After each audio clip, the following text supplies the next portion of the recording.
Yo juraba que era un acordeón. Un acordeón. No sé. Yo alcancé a ver ahorita que era como algo pero me quedé callado, yo sabía. Que era algo como que era un carrete para pescar. Esos son los qué es que ustedes antes de las pausas comerciales van a tratar de identificar hasta que volvamos luego a la pausa para que les mostremos qué es. Muy bien, el año pasado estuvimos comenzando y don Ricardo nos estuvo ayudando a entender un poco el tema de los frenos. ¿Cómo funcionan? ¿Qué pasa cuando usted pisa ese pedal y por qué el carro se detiene? ¿Por qué no hay que pisar tan fuerte? ¿Qué le ayuda a ese freno? Pues todo eso nos lo explicó don Ricardo antes de irnos a vacaciones el año pasado y nos quedaron muchas dudas, entre ellas los tan comunes frenos ABS. ABS, ¿de qué se trata eso, don Ricardo? Ok, vamos como a tratar de hacer una película alrededor de esto, Alejo, y entonces decirle lo siguiente, cuando en el proceso de evolución de los carros, pues obviamente teníamos un motor que lo aceleraba y para pararlo necesitábamos los frenos, entonces se desarrolló paralelamente con el desarrollo del automóvil, pues el tema de los frenos, ¿cierto?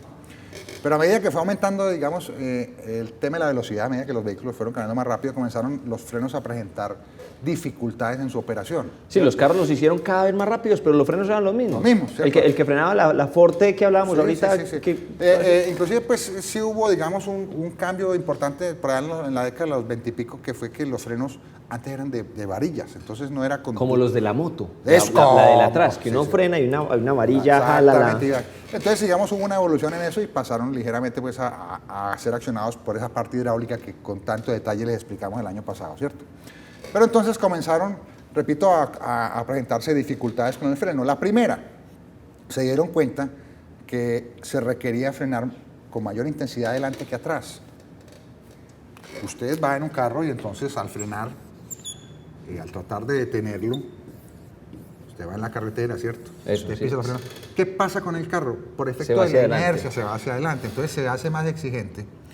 El esfuerzo de frenado, se requiere más esfuerzo de frenado en las ruedas delanteras que en las traseras. ¿Qué pasa si fuese al contrario? Es decir, se frena atrás, No, no tendría la efectividad. Tal no, vez. porque aquí ocurre un fenómeno, es decir, para que la rueda frene, para que detenga el vehículo, tiene que mantenerse en contacto con el piso, o sea, no puede haber deslizamiento entre el piso y la rueda. Cuando hay un deslizamiento entre piso y rueda, ahí es cuando el carro patina. Entonces descubrieron que al frenar, se incrementa la fuerza de la rueda sobre el piso, y al incrementarse la fuerza de la rueda sobre el piso, lo que estamos teniendo entonces es una mayor capacidad de frenado adelante. Entonces descubrieron también Me que pasaron, no sé si es que los suyos no están tan buenos. nuestros están peores. También ocurre otra cosa con esto, y es que el carro trata de girar pues, sobre el centro de gravedad, y entonces la rueda de atrás, ¿qué hace? Se trata de levantar. Como la bicicleta, cuando se cuando uno frenaba adelante. Entonces, o con la al moto levantarse la rueda de atrás, ¿qué hacían? Finalmente, entonces, se dieron cuenta que la fuerza que necesitaban atrás era menor. Pero venga, no Entonces, me queda una cosa claro, clara. sí, señor. Usted dice que de todas maneras la intencionalidad para que frenase la rueda de adelante radica en que no necesitamos esa adherencia, es decir, que no patine. Pero igualmente las ruedas patinan. Cuando uno frena bruscamente, el carro patina. Allá lo quiero llevar. Muy bien. Allá lo quiero llevar, y quiero que precisamente entendamos qué es lo que ocurre cuando patina, ¿cierto?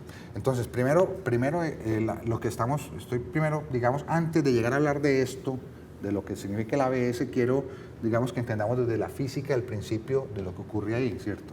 Entonces, lo primero que ocurre... Clase de física, ojo, clase de física. Lo primero que ocurre en un vehículo en movimiento es que cuando al frenarse, toda la masa del carro, o sea, lo que pesa el carro, trata de irse para adelante. Entonces, trata de hacer mayor fuerza sobre las ruedas delanteras y menos fuerza sobre las ruedas traseras. Primer fenómeno que ocurre. Sí. Eso entonces hace que la fuerza de adelante sea mayor que la fuerza que se requiere atrás.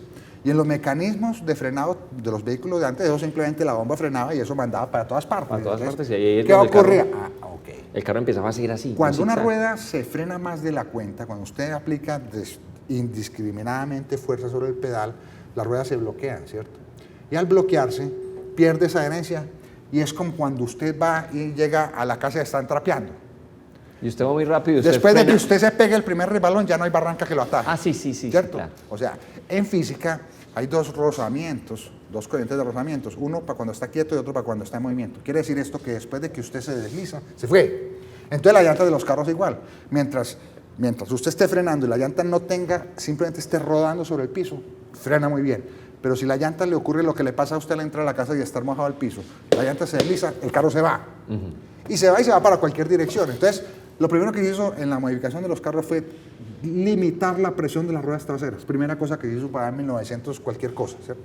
No nos tocó ni a usted ni a mí. Entonces, la primera modificación sobre los carros fue hacer que la fuerza de atrás fuera menor, más pequeña que la fuerza fuerza de menor adelante. que la fuerza de adelante. Y de ahí que, por ejemplo, actualmente nosotros podamos ver carros que tienen el freno de disco adelante, lo mismo en las motos. Sí, por eso. Freno de disco adelante y atrás de campana. Porque el freno de campana es menos exigido, produce menos fuerza. Entonces, eso inclusive comenzó a hacerse ya con válvulas limitadoras y entonces ponen en la tubería que va para atrás, con líquido hidráulico y presión, ponen algo que le tumba la presión, una restricción para que entonces tengamos esta diferencia de fuerza delante y de atrás. ¿Eso para qué? Para que entonces usted no tuviera la posibilidad de que se bloquearan las ruedas, porque, repito, cuando una rueda se bloquea, le ocurre lo que le ocurre entrando a la casa. Entonces, para que no se bloquearan las ruedas traseras, limitaron con un mecanismo las ruedas traseras. Entonces, ya digamos que la fuerza fue proporcional para la rueda delantera mayor, para atrás, y ya frenaba mejor el carro. Ya no hacía extraño ni acaba la cola, que es una de las cosas peligrosas, que usted esté volteando. Pero comenzaron a darse cuenta entonces también que requerían que el carro siguiera comportándose mejor, porque a veces, como usted me decía ahorita, frenaba muy duro y rastrillaba. O a veces no había que frenar muy duro y el piso estaba húmedo y el carro Sí, se esa es la otra patinaba. cosa, que tener en cuenta también los otros elementos, como por ejemplo el piso mojado, el piso con nieve en otros países, por ejemplo, o en Bogotá, que a veces también pasa. ¿Y qué es lo que pasa cuando, repito, cuando usted está, digamos, frenando? Voy a pintar el carro visto por encima, aquí. Y usted ve aquí algo que me haga hacer frenar. Voy a poner un ejemplo, usted va a 50 kilómetros por hora, velocidad permitida, aquí no vamos a hablar nunca más de cosas que a 180. No, esas cosas no se pueden en la ciudad de Medellín. ¿Cierto? Entonces usted tiene dos condiciones, una con el piso seco, y otra con el piso húmedo. Entonces usted simplemente frena con el piso seco y mientras las llantas no le deslizan, usted tiene una distancia frenada, ¿cierto? Digamos que frenó aquí, llegó hasta aquí. Si el piso está húmedo, ¿eso se duplica o qué? Y usted bloquea las ruedas, o sea, deja que las ruedas se paren del todo porque usted frenó en seco. Se detengan. Usted pasa derecho y termina por aquí. Entonces, en porque este caso, porque las ruedas están bloqueadas y se fueron por encima del piso. Se fueron flotando sobre el piso. Eso es exactamente, aún estando seco, comienzan a flotar sobre el piso. Y si está húmedo, flotan con mayor razón, como cuando está trapeada la casa. Claro. Entonces, descubrieron que el freno era más efectivo si las ruedas entonces no se dejaban bloquear. Primera condición.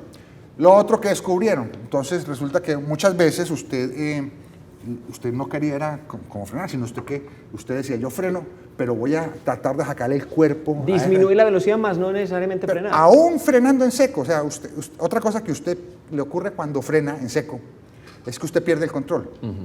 Usted aplicó los frenos y espera el totazo allá. Sí. Porque usted sabe que igual allá... Sí, uno empieza ahí como a tratar de hacer la de Cole Sieverts en los 80s. No le funciona. No le funciona. ¿Por qué? Porque las llantas están, como dijo usted, buena palabra, están flotando sobre el pavimento. Pero entonces ahí de ahí la importancia de hacerlas que no se bloqueen del todo. Eso es. Entonces, los que aprendimos a manejar, dicen, mire, nunca bloquee un carro. Si usted siente que el carro está patinando, suelte el pedal. Sí, exacto. Y eso es una recomendación que pasa en moto. ¿Y sabe qué, don Ricardo? Usted nos va a explicar en segundos cómo hace uno para que no se bloqueen esas ruedas o qué se inventaron para precisamente que no se bloquearan esas ruedas. Eso nos lo va a explicar don Ricardo en segundos.